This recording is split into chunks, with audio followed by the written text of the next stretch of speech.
لە ڕاگەیەندراوەکەی ئەنجومەنی سەرکردایەتی یەکێتی نیشتیمانی کوردستاندا کە سەبارەت بە هێرشە تیرۆریسیەکەی گوندی چەخماخە سنووری دووبزبڵاوی کردوێتەوە هاتووە.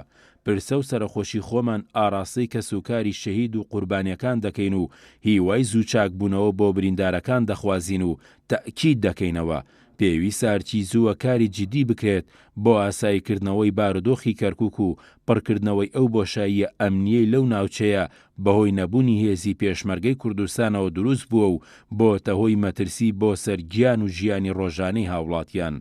لە بەشێکی تری ڕاگەیەندراوەکەدا هاتووە پێویستە حکوومەتی فیدراڵ بەرپرسیارەتی نیشتیمانی و ڕەسمی سەرشانی خۆی بەرامبەر دانیشتوانی ناوچەکە جێبەجێ بکات کە بەهۆی ناکارایی ئیدارەیی پارێزگاکە و نەگونجانی لەگەڵ ئیرادەی فرەڕەنگی دانیشتوانیدا دروست بووە.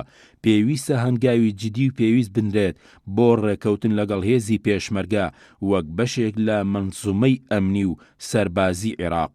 ئەوەش خراوەتە ڕوو هێزی پێشمەرگە لە نەبەردی بەرەنگاربوونەوەی تیرۆریستانی داعشدا بەکردەوە و بە خوێن خەڵکی کەرکووک و ناوچەدابڕاوەکانی هەموو نەتەوەکانی پاراستووە. ئێستاش دەتوانێت بە هەمانگی لەگەڵ هێزە ئیتحادیەکان ئارامی و ئاسایش بەرقەرار بکاتەوە تاوەکو بە هەموو لایەک ڕێ لە پشێوی ئەمنی و تەرهیب و دەعریب بگیرێت. ئەنجومەنی سەرکردایەتی یەکێتی سەبارەت بە هەوڵی جدی بۆ دووبارە نەبوونەوەی ئەو جۆرە لە تیرۆر لە ڕاگەیەندراوێکدا ئاماژەی بۆ کردووە.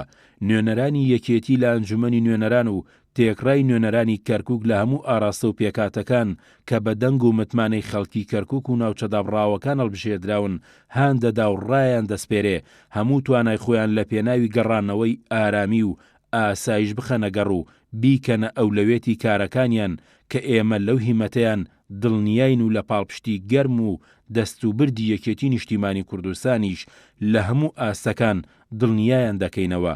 لە کۆتایی ڕاگەیەندراوەکەی ئەنجومەنی سەرکردایەتی یەکێتی نیشتیمانی کوردستاندا ئاماژە بۆ کراوە هەماهەنگی حکوومەتی ئیتیحادی کە ئێستا زیاتر سەرقاڵی دۆخی بەغدایە لەگەڵ هێزی پێشمەرگەی کوردستان باشترین چارەسەرە بۆ ڕێگەگرتن لە دزەکردنی تیرۆریستان، نەمری بۆ شەیدانی چەخماخە و گشت شەیدانی دەستی تیرۆر و تەندروستی باش بۆ بریندارەکان و سەربەرزی بۆ خەڵکی خۆڕاگری چەخماخە دەخوازین.